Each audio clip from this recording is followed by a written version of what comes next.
What is going on, everybody? Welcome to the Cosmic Variance Authority CVA podcast. I'm Warren, and with me, of course, is Chris. We're not in person this time. Far away.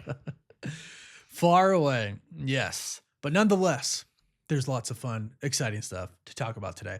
I feel like we've heard a lot this week, right? Right. Well, Spider-Man's been going crazy. Spider-Man, a lot of other stuff going, like James Gunn. I don't know if you saw, but he went on Threads. I was trying to think of it, or I think it's Threads. He went on and he just started like disproving a whole bunch of rumors. Like he shut like a lot of stuff down, and like Sony's doing stuff. Sony's making moves, doing some animated projects and stuff like that. Like lots that feels happen. Yeah, everybody's Secret trying to Wars, keep up with the hype of the 2026 year. There's a lot of movie stuff going on, and everybody wants a piece. Everybody wants a piece. Yeah. So, I mean, I was mentioning, I guess we'll just start with this. Secret Wars is reportedly not being split into two parts. Yeah, I saw that. And I saw one of the main reasons was because they didn't want to have to pay RDJ more money. I thought it was so funny. And then I'm like, yeah, like, because it's at least it has to be like a bare minimum, like 50 million, right? Right. Because it's like people say like, oh, 80 million, but he always gets a back end. So that's why it's like people are like, he's getting over 100 million for both of them combined. So you have to assume it's 50, at least another 50 million. I don't know. Maybe since it's two parts, he would take a little less, but he's still the main character. I would like to think he's like somewhat doing it for the love of the game, right? Like, I think so too. Like he clearly has enough money, right? Like he's made so much. Like I actually went through the list the other day. Okay.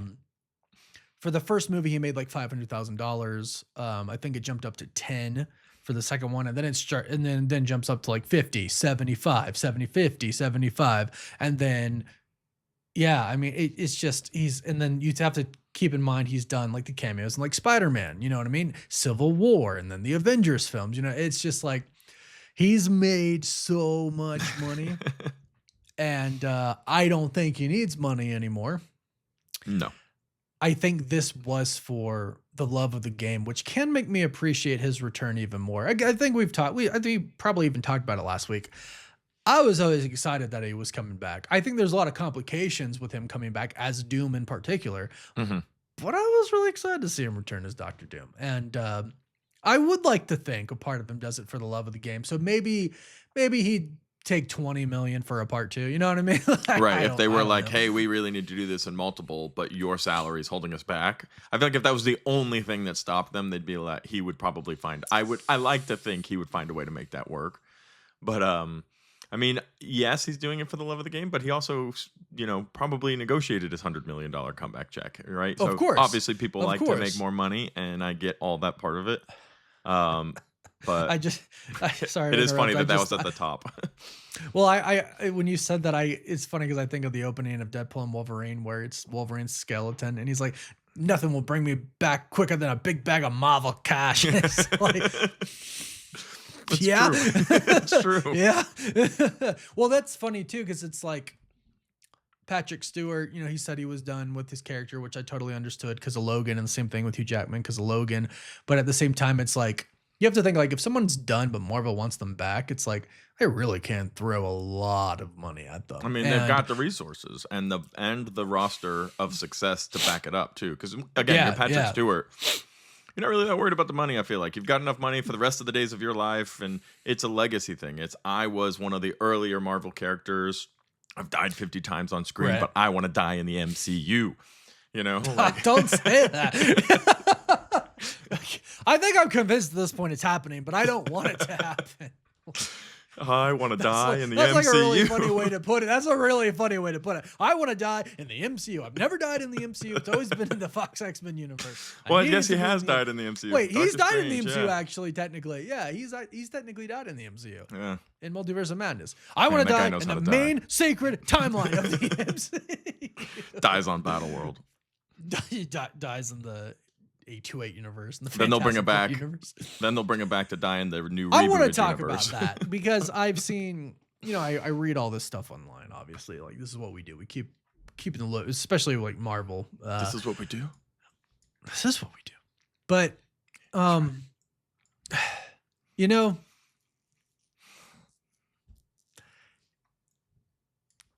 I don't know. It's like I have so many thoughts on like one particular topic, and I could see myself really derailing the entire schedule that we have for this podcast to talk about a particular thing. You do what you gotta do. What's that? I said you do what you gotta do. I just drew a blank. What was I even talking about? We were talking about Patrick Stewart dying, and then Battleworld, and then you had an epiphany that was so big. Yeah, I don't remember. Retain it. Well, we'll come back to it if we have to. But sure, yeah. Wow. So I just spaced out. Well, you said something, and it like on the point of Doomsday, on the point of Spider-Man, and the leaks. I remember. Oh, he's got it. Oh, sorry. Secret Wars. What do you think about characters dying in Doomsday but being brought back in Secret Wars, like as variants? I don't like that.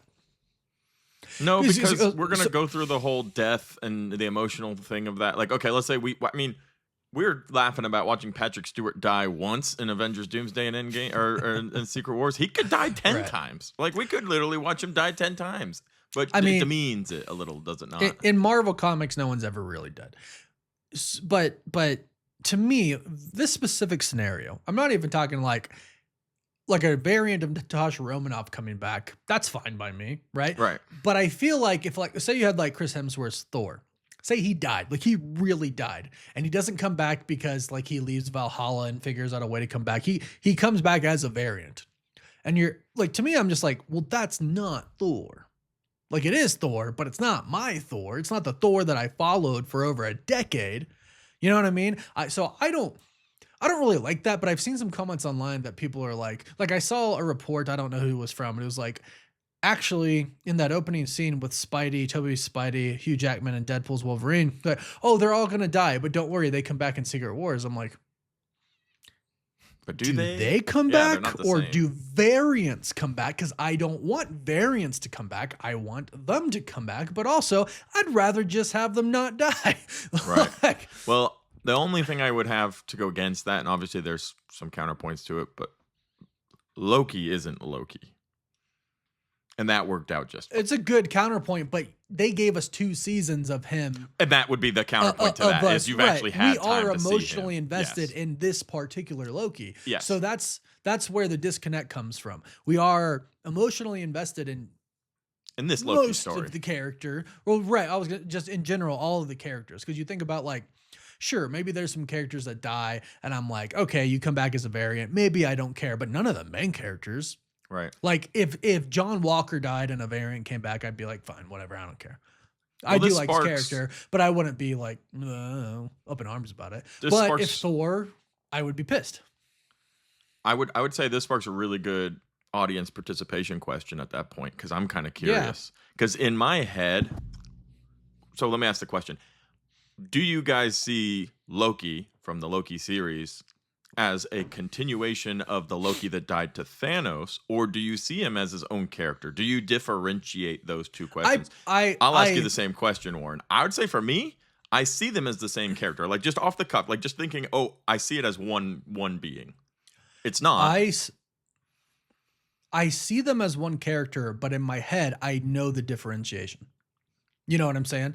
Like I know they're 2 different characters, right? I obviously know that, but I do kind of see them as one, But I don't think you can do that in one movie. Not so quickly, no. Let's say Toby dies in the first 10 minutes, and then he shows up, and it's like... There's no way I getting attached to this other one. Because to us, the reason why it's impactful and meaningful is it's the same one from the Sam Raimi Spider-Man universe. It's the same one from Spider-Man 1, 2, and 3. That's what made No Way Home so impactful with Andrew Garfield and Toby returning. It's the same ones. Because then you get that scene where Andrew saves MJ, where he couldn't save Gwen in his movie. That's why it's so meaningful. If it was just a different variant from a different franchise, so let me throw universe, it wouldn't mean as much. Let me just throw a big old grenade in this entire conversation, though.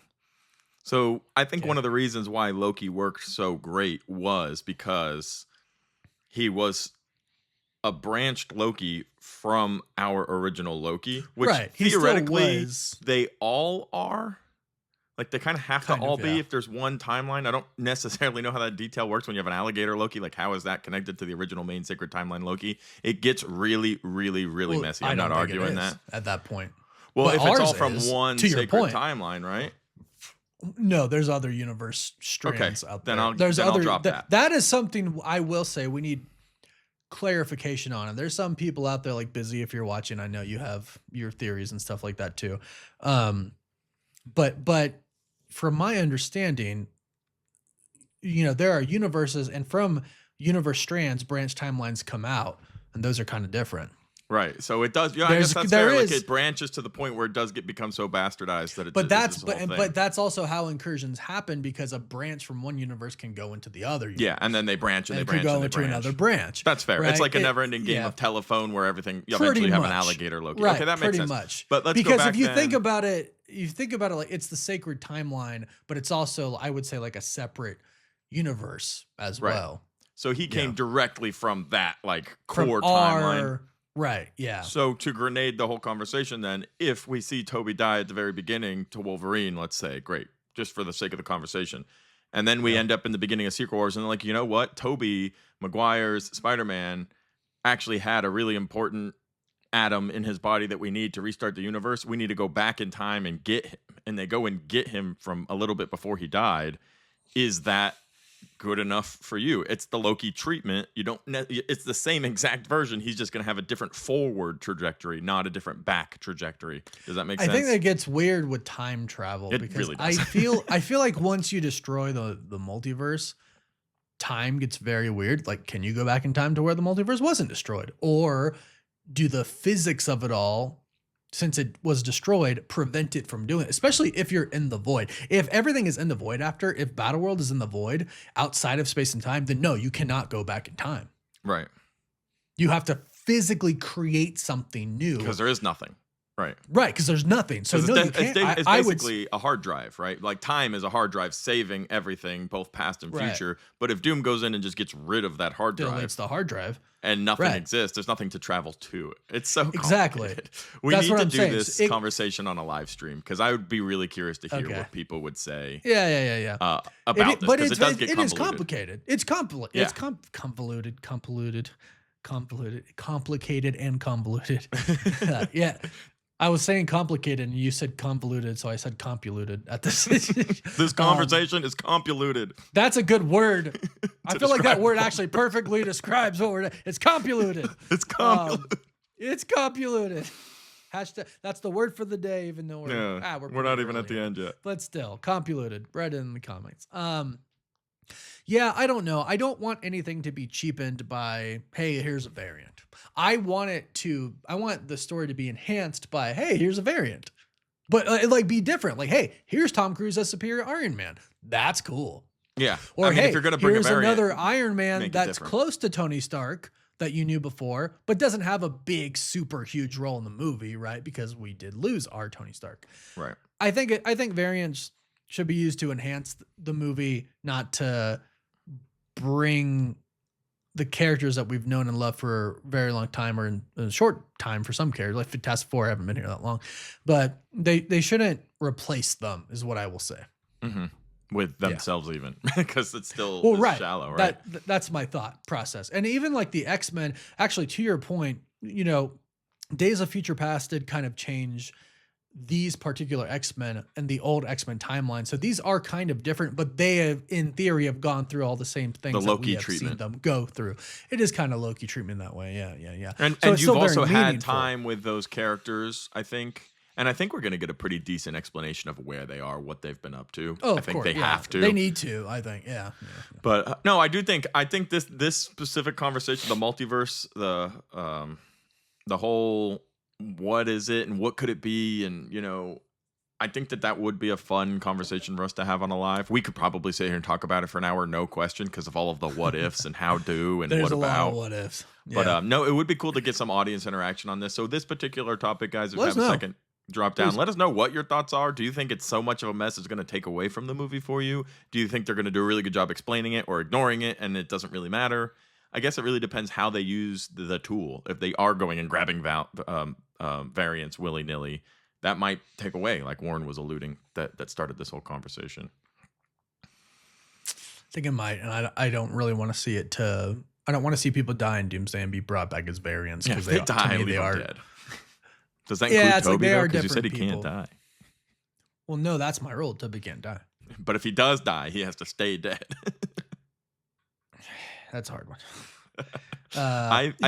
You know what? Actually, I would be okay with if Toby's Spider-Man in the beginning dies, I would okay with him being the variant, and then in Secret Wars, the real one that we've known is in that. Mm-hmm. You get what I'm saying? So the one that dies is the variant. Okay, it's the one we don't care about. And then they reveal later that it was a different universe. It was a different one. It wasn't the same one from No Way Home and the same one from Sam Raimi's. It was a different one, right? And he could say something like, I was at the TVA and I watched my world die 1,000 different ways, 1,000 different times. Like something like that, right? Yeah. I would be okay with that if they trick us and they're like, oh my gosh, they just killed Tobey Maguire's Spider-Man, and I walk out of the theater and then I walk back in because I'm like, wait, hold on, there's 2 hours and 40 minutes of a movie left. But then in Secret Wars, or maybe at the end of Doomsday, they reveal like, oh, it wasn't like our Toby, it was a variant of our Toby. You know what I mean? And for everyone listening, like Toby is just a prime example. It's Warren's favorite and probably most scared character to die, but this really applies to every single character. Because everybody's on the table. Yeah, like Chris Hemsworth Thor is a pretty high up second. There. Yeah, I don't want to see him die. No, I'm the slash everything guy. Everybody who consistently watches know that. I want like as much of an MCU reset as physically possible, and I'm even on board for Thor to survive and play an elevated Thor version, and we recast Thor, and Thor fills in as Odin for the new world. Yeah. I would be very about that, and I'm heavily get rid of everybody. I don't care, start over. but he's somebody who I think his love for the character over the last several years and like his journey with the character has been one of the most complicated, like on and off the camera. Like Iron Man's been pretty straightforward. His character arc was pretty straightforward. RDJ's passion for it was pretty straightforward. Same with Chris Evans. But I feel like Thor and Chris Hemsworth have like intertwined their love for each other, even in a way. Oh yeah, sure, yeah. Well, it's really like cool. RDJ and Iron Man now. I think they're the same person. And they've had a complicated relationship together, so it is really, really cool to see.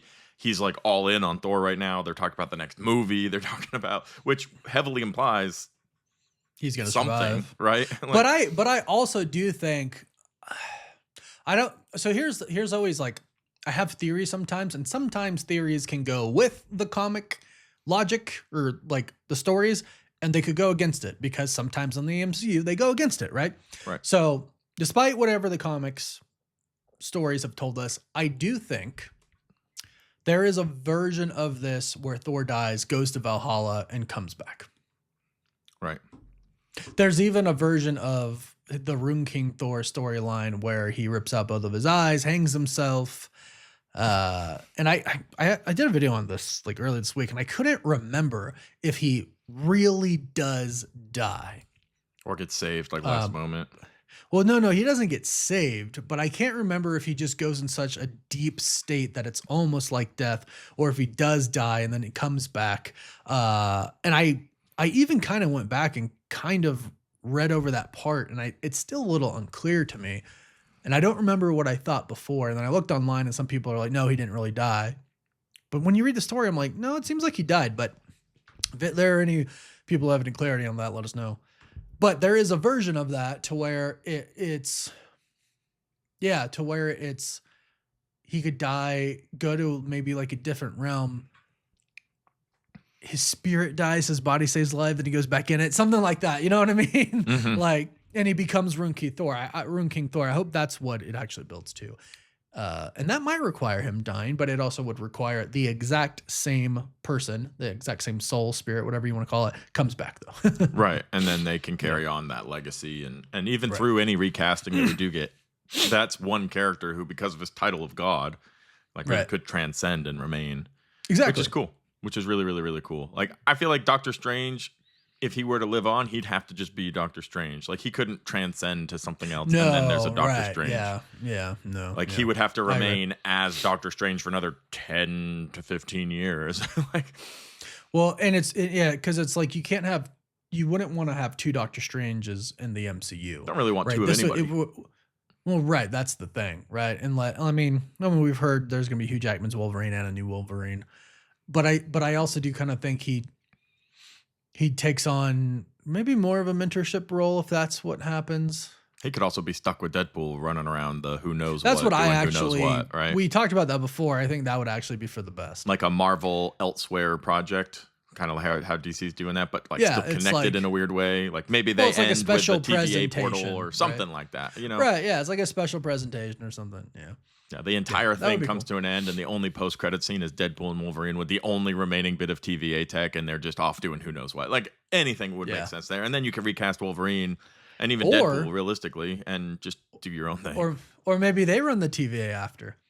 Yeah, that would be wild. That'd be funny, right? But that way they're outside of space and time. They're not technically in the universe, but they are, right? And that way Deadpool can really see everything and make fun of everything, you know what I mean? Like, I think that would actually be pretty cool. Yeah, that'd be a fun way of doing it. Have him on the outside. Now, stepping back from the multiverse mayhem that we have been chatting about, I do think something that is increasingly becoming less multiversal every day as we are continuously getting more information about it. Spider-Man Brand New Day, which has had a buttload of leaks. And they're all pretty consistent, I would say, towards what we're hearing about the movie. Yes, I would I will add another report. I don't think I have it pulled up here. I have it somewhere. I have it saved for another video about Spider-Man. The thing is, Daniel RPK reported today. I can't remember her. Liza Colon. Was that her name? I don't remember her name. Sadie Singh's character will mind control that character. I'm like, okay, so Jean Grey. Like, no, she's somebody who has powers like Jean Grey, Warren. That was the report we heard. So Jean Grey. Somebody who has powers exactly like Jean Grey, hair exactly like Jean Grey, an outfit exactly like Jean Grey. But I'm not telling you who she is. But I'm not saying it's Jean Grey. Oh, man. It's one of those. All I'm saying is I've never seen Sadie Sink and Jean Grey in the same room at the same time. Yeah, no kidding. I can't find it, but I'm fairly confident it was Daniel RPK. He also did say that there's a blonde girl in Brand New Day, and sounds like it's going to be not his roommate, but the person who lives next door to him. Yeah, the Gwen I'm just saying, if it's not Gwen... What a waste. Who cares if it's a blonde girl? You know, yeah. All the blonde girls in the world. Nobody cares unless their name's Gwen. Pretty much. I thought I had that marked somewhere. I guess I don't. Well, the thing that I was even this one, Peter Parker to have a blonde neighbor in Spider-Man. Very, very. Anyways, I'm not giving away too much, guys, but they'll be blonde, and they'll be his neighbor, and they might go on a date, and. And that's a lot of what we're hearing with Spider-Man. And the reason I was bringing it up is because for all of the information we are getting, whether Sony's doing double reverse dog dare you marketing or not, I still feel like we just really know so little about the actual plot of this movie. Yeah, I really like that. I do too. I really like but we have all these yeah. details and subtle detail hints. But then when it comes to the actual film, I'm like, I still don't really know... A, how in the world this is going to connect to Doomsday, which you feel like it kind of has to, and B, like what the story is. There's just going to be a ton going on the whole time. What's really weird is like, I think how it connects to Doomsday is one, I think, since it doesn't sound like Tom Holland's Spider-Man, Mark Ruffalo's Hulk, or Sadie Sink's Jean Grey is what I'm saying. It sounds like they're all not in Doomsday. So what's weird is I think the connection is they're not in Doomsday. That's like the connection to Doomsday is that something clearly happens at the same time as Doomsday or before that puts them together that excludes them from it. Now, whether that's the quantum realm or Sadie Sink trapping them in a psychic bubble that helps them survive, I don't know. But what's really weird is I think that the fact that they're not in the movie is their connection to the movie. my headset just died or disconnected. I don't even know. Anyway, Can you hear me? Warren, I'm sure what you were saying was really, really, really cool.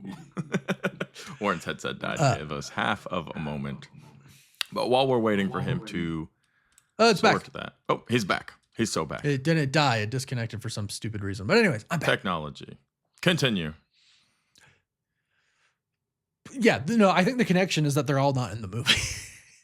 Well, maybe that is what makes sense. So they all get whooped up by Clea or some unknown source at the end and end up somewhere else. That would be cool. I'd be okay with that. I do still think, since the Hulk worked with Ant-Man to try to do time travel using the quantum realm before Tony, and then Tony came in and then he perfected it. I think Hulk learned everything, and he has the ability to go inside of the quantum realm. And perhaps when everything is being destroyed, he says, "Come with me. We have to go."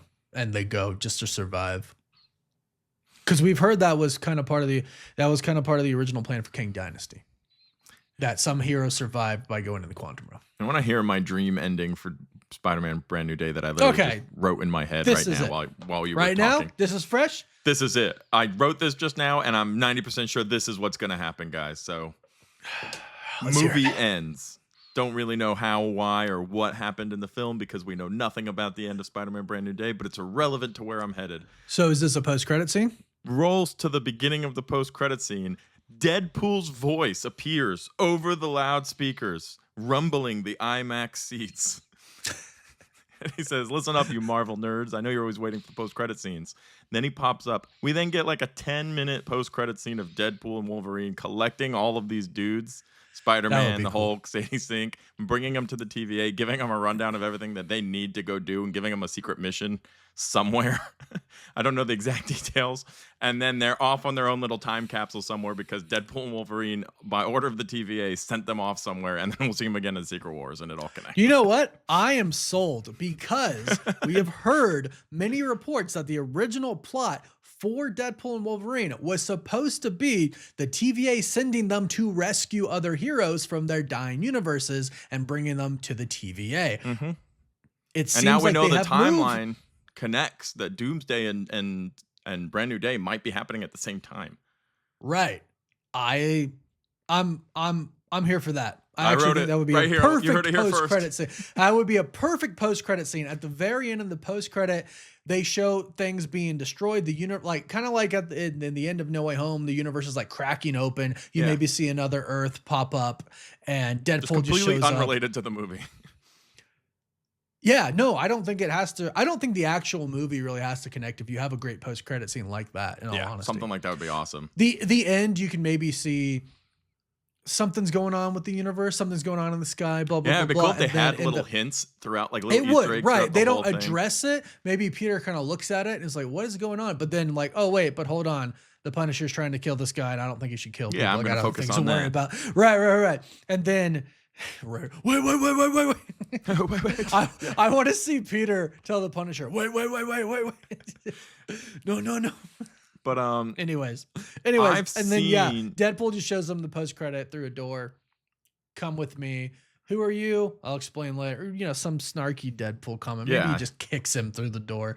You know what I mean? Or Sadie reads his mind and is like, "We need to go with him now." Yeah. Whatever ends up happening ultimately, though, I think for me, massive Deadpool fan, everybody. I've seen a lot of comments of people like, we don't want a lot of Deadpool in Doomsday because there have been a lot of reports about Deadpool's involvement. Like, I don't want him abashing these important moments with his comedy and things like that. But I really think Deadpool could use his comedic timing and his fourth wall breaks as such a good tool to help fill in blank spaces. Like in that post-credit scene I just wrote, like he's addressing the Marvel fans and he's like,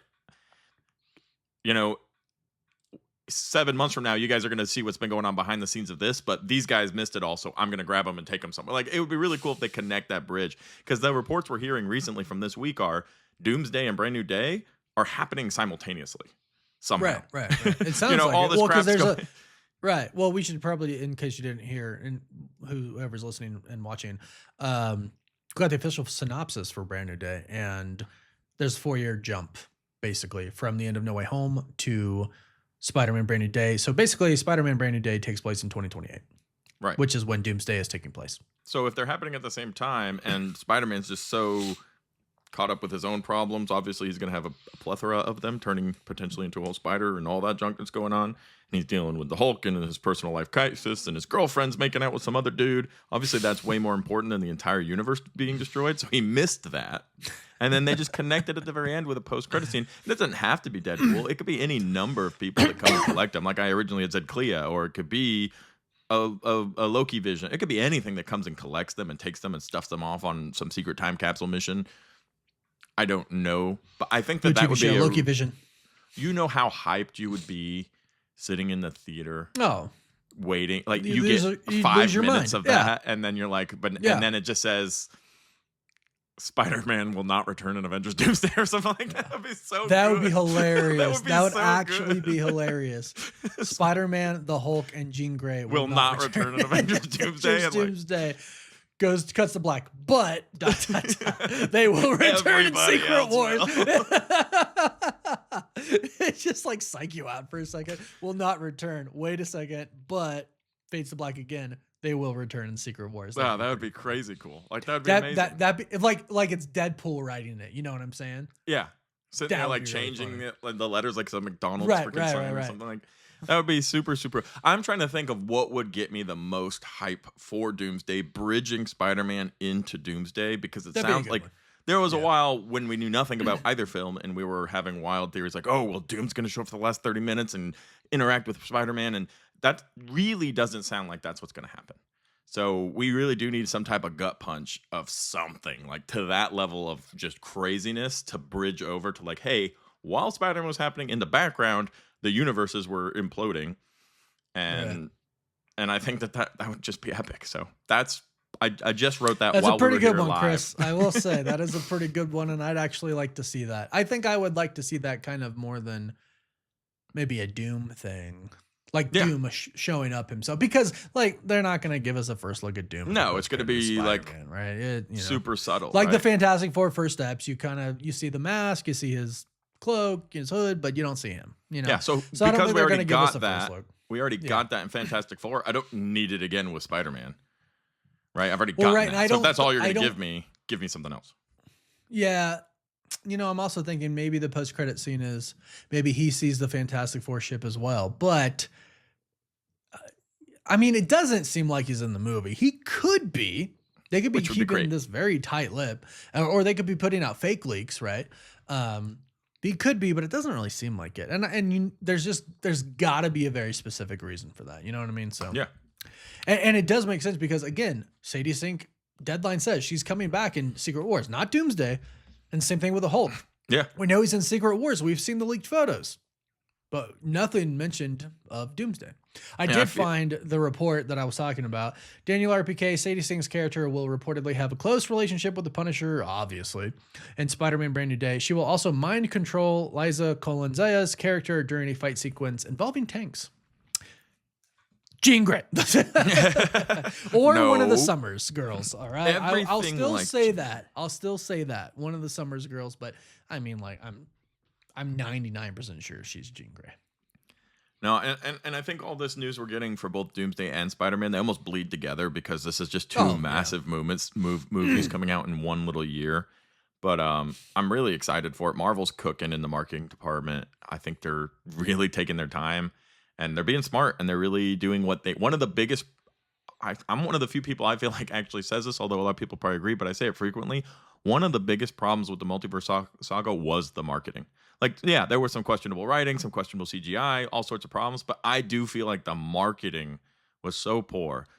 Falcon and the Winter Soldier is not Falcon and the Winter Soldier, Captain America, Brave New World, one of the best examples of that. That wasn't good. Yeah, they screwed themselves with the marketing. They just showed too much. Same kind of with like WandaVision a little bit. If you go all the way back to WandaVision, they had us chasing our tails in all sorts of direction, which was great, except the actual ending of WandaVision wasn't as exciting as all the theories they led us to believe. Well, also Paul Bettany said he worked with an actor he's always wanted to work with, and it was him.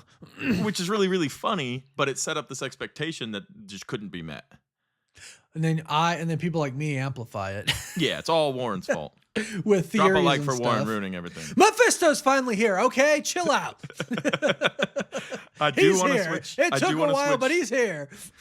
I do want to switch massive gears. Batman. I want to talk about Batman. It's not good. I got DC news as well. So it's not good, Batman news. Okay. Daniel RPK reveals the Brave and the Bold might not arrive anytime soon. James Gunn wants the Batman 3 out faster, saying exactly, I'm told Brave and the Bold is not coming for years. Gunn is pushing to get the Batman 3 out faster. He wants that trilogy over and done with. He wants to move on. He does not want 2 Batmans. I'm going to counter you. Counter me. Because this was posted yesterday. By whom? James Gunn. Oh, somebody posted, is it true that we're not getting Brave and the Bold until Matt Reeves finishes his trilogy? James Gunn replied, nope, period. Oh. Well, that's perfect. Well, that comes directly from him, so that's irrelevant I'm pretty sure that guy is talking about the report that you just mentioned. I mean, that was the original report. I kind of fished around and tried to find it. So the original report coming from Daniel RPK that he heard from Gunn, I don't know if that's from his associates or whatever, that they're waiting. And I read that. I didn't see James Gunn's tweet or thread or whatever they are nowadays. Yeah. But I was concerned. I was like, I don't know that we need to wait. I mean, how long ago did the first Batman movie come out? I think that would be bad. Terrible. It'd be Badman, not Batman. Wow, dad puns. He's a dad now, y'all. He can do it. I don't want them to wait. I do trust in James Gunn. I am not confused. Maybe confused. I am a little taken aback that he is doing movies like Clayface before doing Batman and Wonder Woman. You know what I mean? But it seems like he has a plan, and as long as the movies are good, I think it's okay, right? So, I say this in complete ignorance, but it almost feels like he's a little nervous for Batman. That's a big IP. Well, maybe going back to what he said before, all of the Batman stories have been done, dude. No, they haven't. He's setting a precedent because he's nervous. He doesn't want to do a bad job, and Matt Reeves has done the only complaint I have about the Batman is how long it's taken for them to produce a sequel. I do love the Batman, and the Batman 2 really needs to hurry up. Yeah, it's a hard act to follow when you're James Gunn in this new world, and you are a little bit of a lighter actor. I'm sure he can do serious, but generally doesn't. Even his Superman was a little funny. I don't think it was over the top. But the Batman is a little out of his wheelhouse, maybe. Maybe he's nervous. Maybe yeah, I don't know. It doesn't mean he can't find help and can't get things rolling in that discussion. Well, he doesn't need to direct it or write it. Exactly. So, but he wants to do a good job. I mean, we've talked consistently on this channel. Batman is, in my opinion, top 2 most famous of all time, only behind Spider-Man.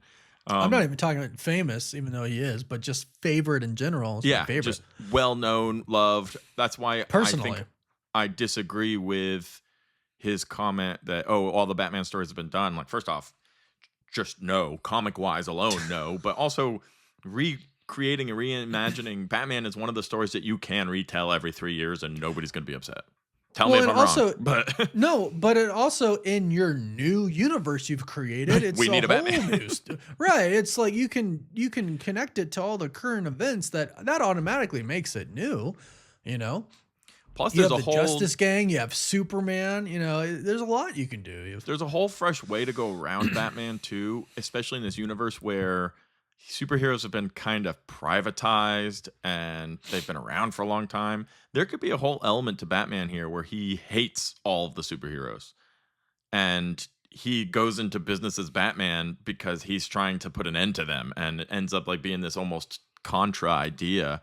This is just spitballing, but there are a lot of really cool ideas in this well-established universe that you've kind of dropped us into that you can do with where's Batman been this whole time? Has he been there the whole time? They haven't even mentioned his name. They had one Gotham sign, and other than that, is he going to be brand new as Batman? Is he going to be well established? Has he been Batman for a long time? Are you going to give us a brand new origin story? There's so much you could do. Go crazy with it. There is, and even what you said kind of ties into, but kind of is Batman versus Superman. He hated Superman, right? because of the destruction that was caused to Gotham, right? And people died, and you watch people, but then eventually, he's like, oh no, like we're gonna be the Justice League, and we're getting all these other heroes together, right? So it is kind of the same, but still very completely new, right? So it's like, sure, maybe there's some similarities in some stories that you might, in your new story, might be kind of similar to other things, but it doesn't mean it's been done before. Like there's a lot you could do with Batman. Again, especially since you're introducing plenty of other people before Batman, that story's already happened in your connected universe. Right. So it's like, you don't need to go over the full origin story because we all know his parents and stuff like that. You know what I mean? But we need a new Alfred, and, you need to tell some stuff. There's ways to do it. But also at the same time, it's freaking Batman. I'm okay. Even if I just saw a different actor playing somewhat of the same story, make it look cool. Like, make it dark, make it mysterious. Have a great story, make it look cool, right? Like, geez. Know what we want, like give it to us. And that's an easy one, and that's something James Gunn's always done very well with all of his projects, is connect well with the fans on what they want. He interacts with them, as you just shared. Like that's the one thing about James Gunn I've always loved. He reaches out almost directly and he's like, no, that's not accurate, you're getting a Batman before Batman 3 comes out. So he knows how to interact with the fans, he knows how to give them what they want. So just do what you do, man. Well, here's some more stuff that he's confirmed or shot down. Is it true that there has been a change in the title of Superman Man of Tomorrow? No. Or nope, period. Same thing he said for the other one. Is it true that Man of Tomorrow starts filming in a few weeks? By a strict definition of a few, no, which means not 3, but maybe 4 weeks it starts filming. Yeah, sooner. It's coming up soon. By the strict definition. So that's the, nope, it's not waiting. Is it true that we're not getting Brave and the Bold until Matt Reeves finishes his trilogy again? Nope. Oh, wait. Is that the same? Oh, this account posted the same thing twice. But, hey, there you go. That's an important one. This is kind of irrelevant, but kind of funny. Does Superman believe in Santa in the DCU? No, he's an adult. Oh, sad. Yeah. Meanwhile, Santa in MCU is an Omega level being. He's literally canon to the MCU. Yeah. So, he shut down a few things there, but it's nice that he does do that. I do like that a lot. Yeah. So another thing I want to talk about, which I think is really cool. Did you ever see the Minecraft movie? Yes, I did. So the Ender Dragon is going to be in the second film. That makes sense. And who is it? A Minecraft movie. Roy Lee, who's the producer, he confirmed it and says, I think that's what a lot of the requests have been for the Ender Dragon to appear. So, obviously when the movie makes as much money as it did and became such a cultural phenomenon, like obviously you're going to do another movie. They confirmed that pretty quickly. And now we're diving further into what makes Minecraft, right? Right. They had an idea and they introduced it. Which I feel like when they made the first Minecraft movie, they weren't really thinking about a second, but it did so well. I think they said there will be other Minecraft movies, but not necessarily connected to the story that they told in this one. But then I think after it did so well, they're like, you know what? Now we should probably continue the story with these people, right? So yeah. I have a cool thing to talk about because we love Johnny Depp. I think he's awesome. No one else can play Jack Sparrow but him. But Eric Dane, who recently passed away, sadly, Grey's Anatomy, McSteamy. It was just made known yesterday that Johnny Depp actually let Eric Dane live rent-free in one of his LA homes as he tried to ease Eric Dane's financial worries months before his death. So that's nice. It sucks that he went through all that before he dies, but it shows a good character that Johnny Depp is. Once again, showing Johnny Depp's good character. Yeah. So I feel like Johnny Depp gets such a weird rep because he plays weird characters and he plays them in such a weird. He takes somebody like Willy Wonka and turns them into this really strange outcast. And I feel like that gets projected onto his actual personality when the reality of who Johnny Depp is just an actual actor. Like, I get it. The Rock plays The Rock in every single movie. And I say this as somebody who loves The Rock. But you kind of know The Rock's personality through his characters because he plays himself as different characters who do the same stuff. But Johnny Depp really embodies the idea of acting, of putting on a character, of developing a character. And I think that gets projected onto him because most actors nowadays just play themselves in a different role. Well, he liked those weird roles because when he did 21 Jump Street, he actually hated it. He actually hated kind of like being like a sex symbol, and he hated being like on the magazines and stuff. So he got out of that by doing these weirder roles. And like for Edward or Scissorhands, he literally would wear the Scissorhands in his real life all the time, trying to, you know what I mean? Like he's very method about some roles. But I actually think, based on some things that he said recently, like he doesn't have a need for Hollywood or anything like that. I actually think he's one of the more grounded actors out there. Like I think vast majority of these actors and famous singers and stuff like that, they don't know what actual reality is like. But I think Johnny Depp does.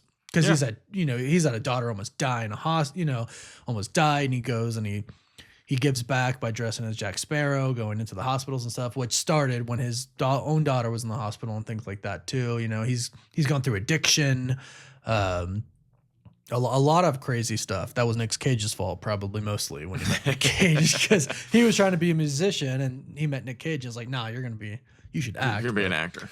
Yeah, but no, and I think I think most of us are here for the comeback. He's got a couple movies on the register. He's probably going to show back up as Johnny Depp, or as Johnny Depp, as really Jack Sparrow. So. You can't have another Jack Sparrow. No, I don't think you can have another Pirates of the Caribbean without him showing up in some. I don't think they should do that. I don't think they should. I think there's just no point. Has to be in it. Like, it's a big universe, it's a big world. It was created extremely well based off of a freaking ride. Like, I get it, but that character and that actor with that character specifically, that's the heartbeat. Like, you can maybe move on from him. Like, a lot of the rumors we're hearing for the new Pirates of the Caribbean movie is going to be based off of Jack Sparrow's son. But he's got to at least show up to pass that mantle. You can't just be like, yep, this is his son. We didn't see it on camera. We didn't even see a love interest really on camera. This is one of his sons he had with somebody from the freaking Tortuga pub, and we're just going to focus on him now. Like, that'll feel so disconnected and disingenuous. You have to have him there to pass it, at the very least. Yeah, and the last we heard, like, there were 2 scripts being written, one with him, one without him. So I think it might come down to him deciding to do it, because he said he would never work with Disney again. But as we talked about in this, it's almost like for the love of the character, for the love of the fans who love the character, I feel like he would. I feel like he would be like, I'm not doing this for Disney. I'm not doing this for a paycheck. I'm doing this for the fans who love the character, and I love the character, so I'm going to come back. I feel like that's what he would do. Yeah, and that really is probably, he's played a lot of amazing roles, but that's got to be his legacy character. Like, that's got to be I think that's got to be the biggest character. Right, without question. So, no, definitely super exciting. It's great to hear those stories. I mean, a little positivity in life, huh? Yeah, I do really enjoy that. So thanks for bringing that up. It is sad that he died, but it's nice that Johnny Depp could help him before. Yeah, it's nice that anybody can help anybody do anything, because nobody's really all that friendly anymore. I was going to bring us to Bond. Why the face war? Because I know what's coming. Go ahead. Well, let's just back up just a little bit. Let's talk about James Bond in general, because that's not a topic you've spoken about too much publicly, so a lot of people won't necessarily know. Big James Bond fan, no? Huge James Bond fan. James Bond fan. This would be the 26th movie. It has been passed now by the MCU, but it was like the longest running franchise in history with the most movies. It's one of the top 3. Maybe it's been knocked down. No, it's 5. Top 5 now? Okay. A couple years ago it was 3, but they haven't put out anything in a while, and a lot of people have. But it was one of the top 5 producing franchises in the world as far as box office numbers go.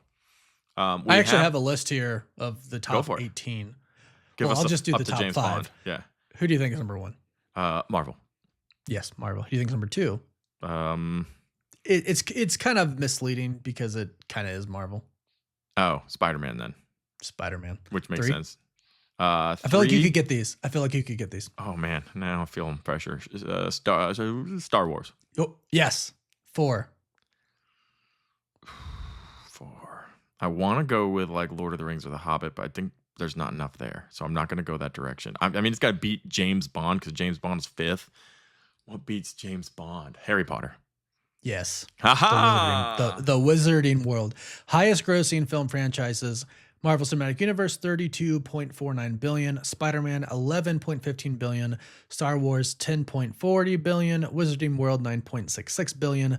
007, $7.84 billion, with the X-Men being its own franchise right behind at $7.42 billion.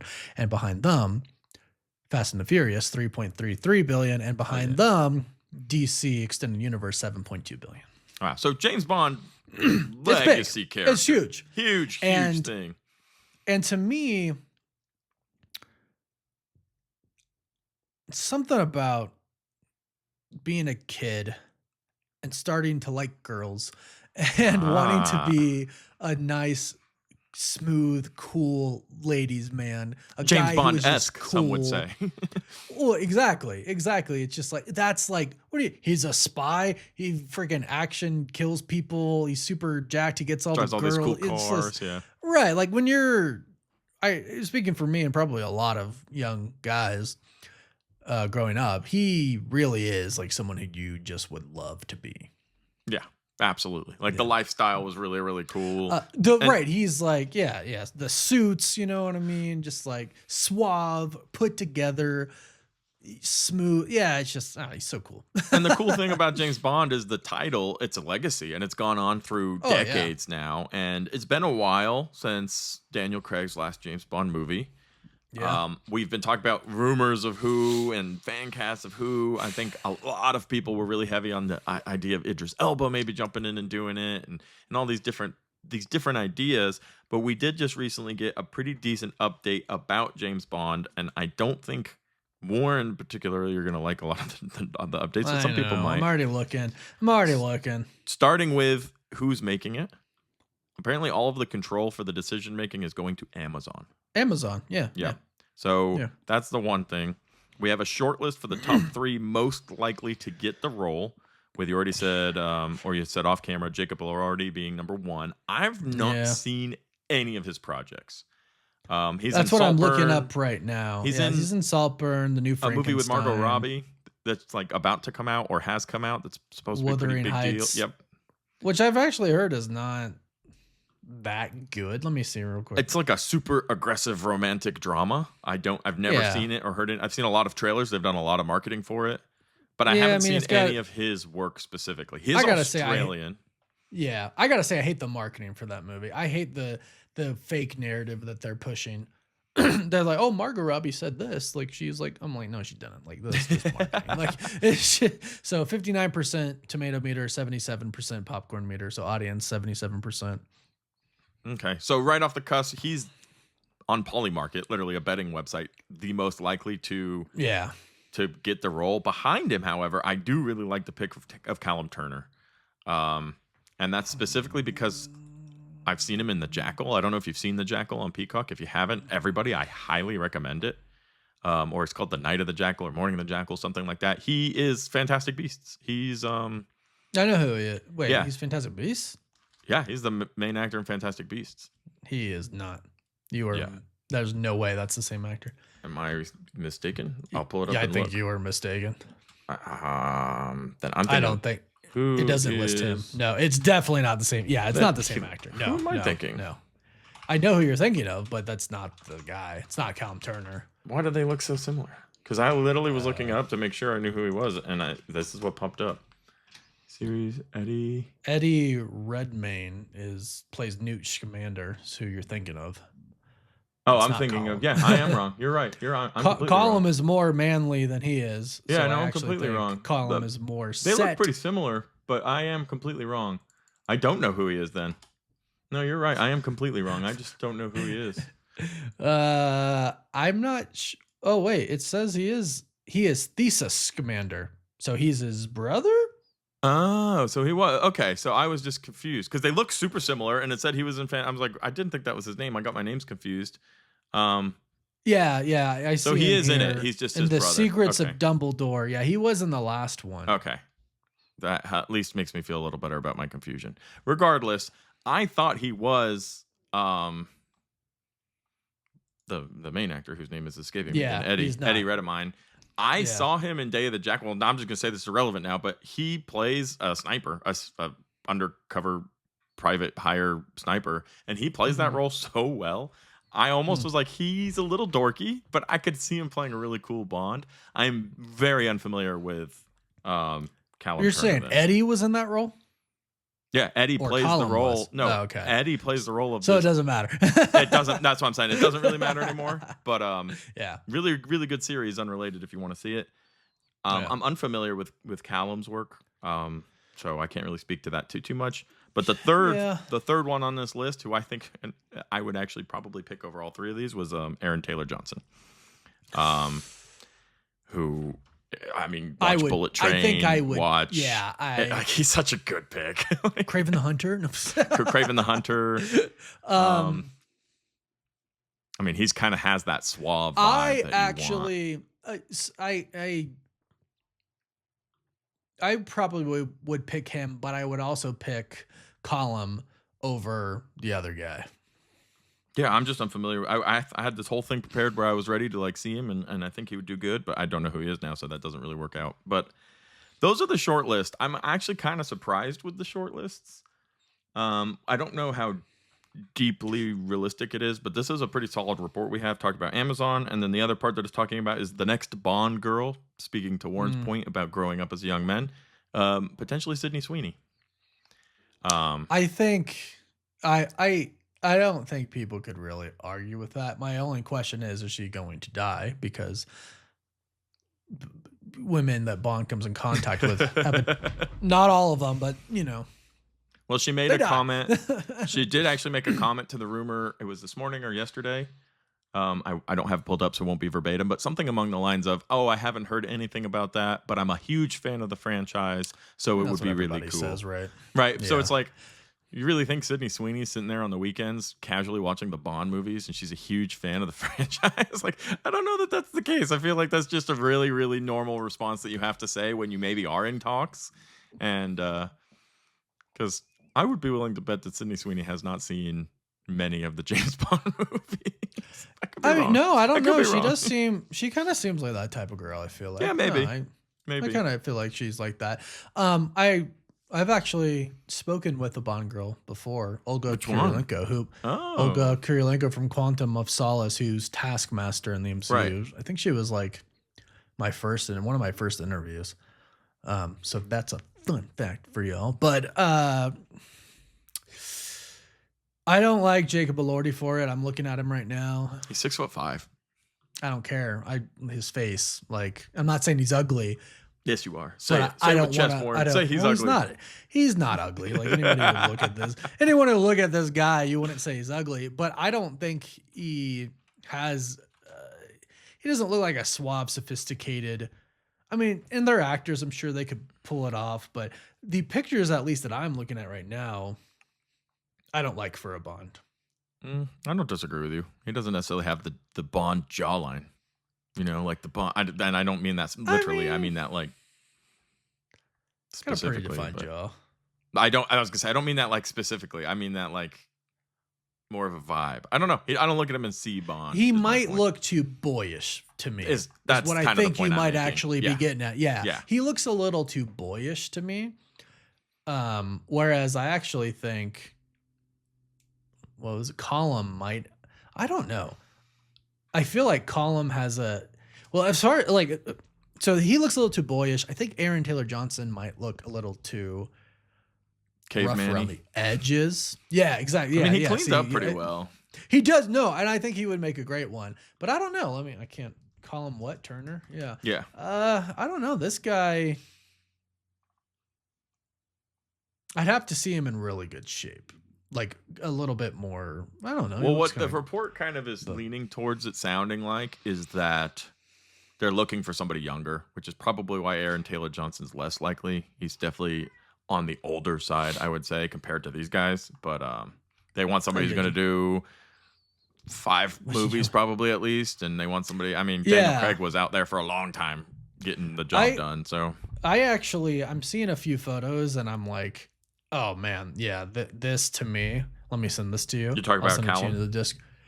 Yeah, like I see this right here, and I love Aaron Taylor Johnson. I really do love him, and I think he'd do a great job. But I'm looking at this photo right here, and I'm just kind of like, oh yeah, I could really see Bond there. some Okay, no, pretty that big is James Bond stuff. yeah. Here, No, that's fair. let me do what I normally do, since we don't like to throw stuff. We like this to be pretty organic and don't like to throw a lot of stuff on the screen. Let me go ahead and show you audience, and sorry for this straight listeners. Let me give you the wait. I have to see my camera. I gotta pull it up. Yeah, no, that's a pretty good evidence pick. I mean, yeah, it just looks like James Bond to me right there. I mean, it's yeah. crazy. I mean, the point of it is, though, I will say, and the reason why I kind of ran down the whole rabbit hole of the James Bond explanation, because it's a franchise that I think for some of the current generations, like some of the newer ones, people maybe a little younger than me, you might not have a lot of experience in. It's old movies and things like that, but it is, like we just went over, top 5 highest grossing projects of all time. Mm-hmm. I'm really excited for this next generation. I think that there's been a little bit too long of a gap between Daniel Craig's last and the next one's first. But I think that they're going to be defining another generation of people who will be growing up going, oh, that's James Bond. They need to get a good pick. I think they could keep looking, and hopefully they will keep looking. I think there are some really good options out there. That picture you just showed is obviously, that's James Bond. I would be okay with Colum or Aaron Taylor Johnson. I think both would do a great job. But both are behind Jacob on the poly market, likely to become James Bond. I don't want it to be him. So. I will straight up say I don't know anything about the guy. I have nothing against him, but looks just, I don't know. I don't see James Bond. Well, as somebody who grew up watching James Bond, you know what you're trying to see, right? And that's what I'm saying. And since I don't know anything he's been, I haven't seen anything that he's been in. No, I hadn't either. Literally don't know anything about. I don't even know what he sounds like. Purely basing it on looks, I'd rather see Colum or Aaron Taylor Johnson be Bond. But yeah, that's definitely something that we'll be keeping our radars up for. I wouldn't mind getting like an official announcement. Start getting a little more James Bond hype. The only last thing I have, and this is a short thing because we're already past the hour we try to keep these at. I have a contender for my favorite movie of the year, Warren. Top Gun Maverick. Because I made Chris watch that recently. He did. I don't know how I hadn't seen it yet, but I hadn't seen it yet. We watched it when we were together. But I have a feeling that's not it. So what is it? Movie coming out this year that hasn't come out yet. Of all of the movies, this one will be... Oh, you haven't seen it yet? Yeah, nobody has. It hasn't come out yet. It has Hugh Jackman and Patrick Stewart in it. And it might be my favorite movie of the year. Which one is it? It's called Sheep Detectives. What? You got to look up a trailer. Everybody look up a trailer if you haven't seen it at this point. It looks hilarious. Essentially, Hugh Jackman is playing a sheep herder who lives in a van, and that's his life. And he reads murder mystery books to his sheep. They're like his entire life, and everything is his sheep. And he gets murdered.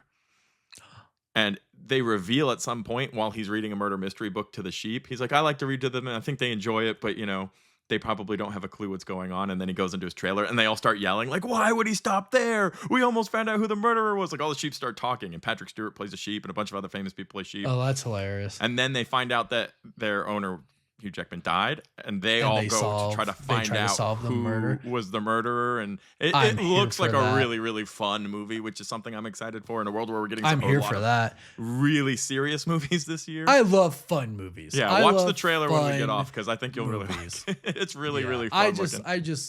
I'm about that. I'm for very fun movies that also aren't. Don't get me wrong. I'm here for the dumb fun movies too, but. You can go too dumb. You really can go too dumb. Yes, you can. And it's just like, and sometimes it works. Minecraft movie, I'm looking at you. Sometimes it doesn't. I mean, I'm thinking of movies like Superbad and Step Brothers and Anchorman. All movies I love that I think do it right, but then there are, some that go too far. Yeah. But yeah, so everybody who hasn't heard of that movie, because I don't think they've done a ton of marketing. I saw it the other day. Go check it out. Yeah. It definitely looks like it's going to be a great movie. But sweet. I think we did it, Warren. I think we covered a lot in this episode. Holy crap. We did. As always, we talk about Marvel and DC. Well, maybe we don't talk about DC every time. I think we tried to, but we do like to talk about other stuff as well. And you know what we really need to do is talk about more games and music. Yeah. So we'll try to do that. Yeah. But sheep. Sheep is the word. What was the other word? Murder. I've already forgotten it. Sheep murder. Compulated.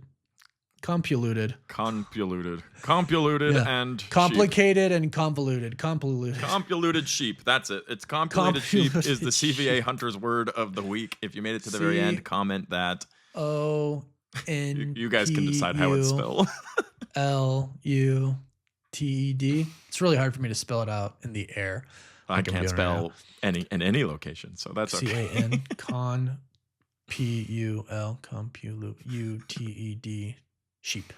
SHEEP for sheep. I can help with that one. That's how you spell sheep, yes. And Chris is dyslexic and he got it, so I got it.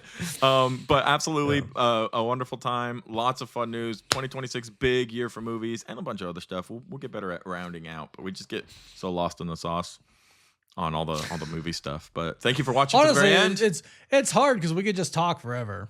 Oh, absolutely. I do think at some point soon we should plan a live where we're specifically just talking about multiverse laws and possibilities. Yeah, and I think that would be really, something. really fun. You could call it that's like something.